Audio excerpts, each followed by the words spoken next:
I'd like to talk about the golden rule really quickly. Do unto others as you would have them do unto you.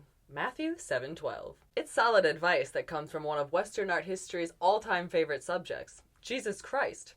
It's part of his famous Sermon on the Mount. I've come to realize that treating others as you would like to be treated is about a lot more than being kind, nice, or ethical. When examined from another spiritual perspective, a bit outside the purely biblical one, it becomes rather clear, to me at least, that the golden rule is so paramount because it is about our very nature as divine creators. It's about Christ consciousness, a form of enlightened awareness available and accessible to all, known by many names actually. It's what the man we call Jesus incarnated as a masterful avatar of, totally embodying it over the course of his life. I don't believe he came to this earth plane to show us his metaphysical superiority as the Son of God, but to show us our own divine nature, exactly like his. Christ consciousness means fully inhabiting that divine nature, which knows it is ultimately powerful, that it creates all in its own scope of experience. Truly a child of the Creator endowed with creatorship. Christ consciousness knows all is one in this underlying divinity. Christ consciousness knows its own Christed life. It also sort of means taking responsibility for every aspect of your life. To me, do unto others as you would have them do unto you is sort of another way of saying what goes around comes around. And it comes around and goes around because you create it, with your thoughts, beliefs, words, feelings, actions, and vibrational baseline. For some, it might smack of some kind of karmic retribution, but I don't think living in fear of some form of external punishment is what the golden rule is getting at. Because what external power is there to punish us? From the point of view of Christ consciousness and the total oneness with God and soul sovereignty it entails, everything is a reflection of what's going on within. Even karma is merely what your ego is holding on to. Things come back around because they never left your energetic system or belief system, which in fact determine the nature and quality of everything you live through. And when we treat ourselves as godlike, as divine, and can begin to see everyone else we come across and every aspect of reality we encounter as an extension of our divinity, we start to shape a more heavenly feeling existence full of agency. Disclaimer, I am not exactly saying we have the same sphere of influence and understanding as God on the full scale of the Creator, Mother, Father, God, Universe, Source, whatever higher power you may or may not acknowledge. More like that Creator operating on levels beyond our comprehension while we're in this human state did create our souls in the image of its creativity. So much so that we are fully godly too, and we are utterly responsible for and manifest all of our own experiences. And honestly, what greater love is there? To equip you with all you need to live by your own choices, ideas, and frequency, to make you a reality unto yourself. Truly, I've heard it described, particularly by Bashar, the consciousness channeled by Daryl Anka, that other people, beings, and souls definitely exist around us, but in separate realities. In our consciousness, our reality, we can only ever experience our perceptions and versions of them. They don't really affect us. Only the ideas we're continually thinking about them or projecting onto them do. We affect ourselves. We do unto ourselves. And in the Celestine Prophecies series of books written by James Redfield, this idea gets explored as well. Our expectations, whether positive or negative, conscious or unconscious, are described as prayers, which create a prayer field that constantly goes out and works in the world, influencing everything so that it aligns with our assumptions. How we expect, fear, believe things to be, how we expect people to treat us or behave often comes to be. We're that powerful when feeding things energy. So, to me, the golden rule is really about staying connected to our highest selves, treating every aspect of our creation with the dignity of the divinity it intrinsically has, and living in the ripple effect of our own highly conscious actions, thoughts, beliefs, and feelings. Another thing about Christ consciousness is that it exists as a frequency, in part as a beautiful golden energetic ray. There are actually several rays of Christed light. I recommend checking out Diana Cooper's teachings about them. I'll put a link to one of her videos in the description of this video. She speaks about the golden ray of Christed light as the foundational seventh dimensional ray, but they go up in frequency all the way to a totally transparent ray of pure source energy. Jesus was said to bring in all of these rays of light through his higher heart chakra during his incarnation to affect the entire human collective consciousness. In the Renaissance, the presence and movement of divine energy was often even shown literally as fine golden rays shooting through buildings and such. You often see it in images of the Annunciation, when the Archangel Gabriel bursts onto the scene to tell the Virgin Mary she'll soon be with Christ child.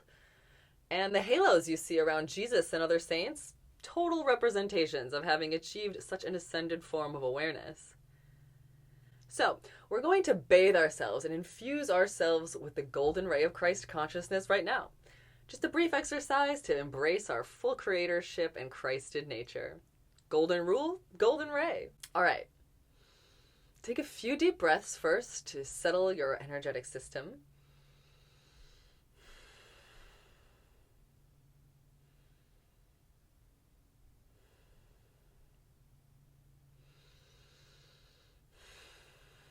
And begin to ground yourself, imagining sparkling golden roots growing out from the soles of your feet. Send them down and down, deep into the diamond bright heart center of Mother Earth. And feel your roots dig in snugly to her crystalline core. Allow yourself to feel centered and loved, and start to bring her light up along your roots, through your feet and legs, into your main chakra system along your spine, opening and widening your central column of light. You feel yourself connecting up into pure source energy. Open yourself up to the energies of the divine feminine and the divine masculine, to your own highest balanced nature as the child of their union. Open yourself up to Christed light. Know there are no barriers or distinctions between this pure source light and your own true essence. Then notice a little golden glimmer in your mind's eye or behind your eyelids as occasional sparks and fizzles of golden light begin flickering and shimmering down all around you, floating gently, encircling you like snowflakes falling slowly. And they gradually turn into a steadier, shimmering rain, showering down over your whole system, filling all of your chakras, which spin smoothly and send this energy through all of your meridians, unblocking, clearing all your energetic centers and channels. This golden light of Christ consciousness is loosening you up, invigorating and revitalizing you, scouring out your aura, spreading joy and recognition of your own divine nature and divine faculties through every one of your cells and organs.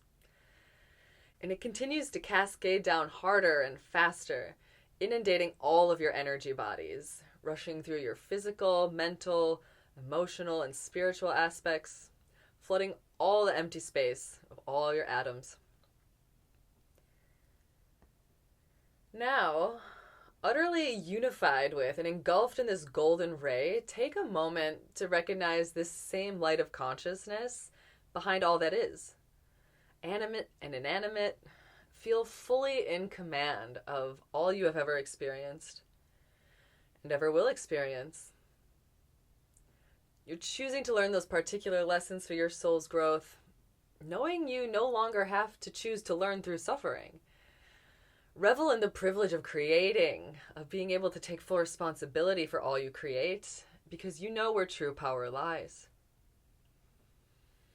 And you can intend to live in this majestic, loving awareness for as long as possible, which eventually becomes more of a habit with enough presence of mind. Know you can ask for help from your teams of light, from the angelic realms, from Jesus himself, who is also often known as Yeshua, or an aspect of the ascended master, Lord Sananda. Or ask the dragons of Christ consciousness, who excel at transmuting our spiritual blocks. For you even create the ways that the angels, beings of light, and ascended masters walk with you. And remember, you can always watch for the next moment of synchronicity to guide you with your own divine feedback, and stay in dialogue with your highest Christed self.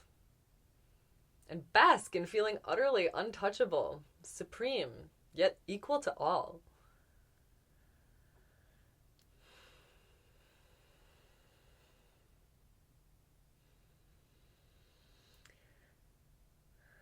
When you feel you've had enough, double check that you're grounded still, that your golden roots are anchoring you into the center of the earth.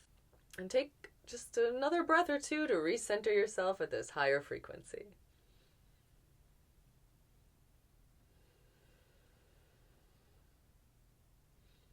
Again, as you move on, try consciously carrying this vibration with you for as long as you can. Knowing that you can come back if you slip out of it, knowing there's zero reason to berate yourself if you slip out of it. Just choose to process whatever's bothering you and slip back in when you can. There's no competition or failure, just pretty awesome practice because you're already divine and perfect and whole. If you liked this, you might like a personal golden sovereignty bath, which you can book with me directly. I bathe your 12 chakra system quite similarly in a golden Christed light and the vibration of soul sovereignty. Then I channel personal intuitive guidance for you, in the form of historical imagery and visions that I ask for, of course, since all is connected in the quantum field, and the past that is actually still present can always show us relevant parallels to our own lives. I'm working on updating my website at the moment, but I popped my email in the description below so you can reach out directly to me if you're interested. Thanks for coming to my TED Talk on why there's more than we may have ever been taught about the Golden Rule, and for supporting the channel. I'm Emily, an art historian and energy worker, and I'll be back soon with more hot takes on culture and consciousness, and more healing practices to share. See ya!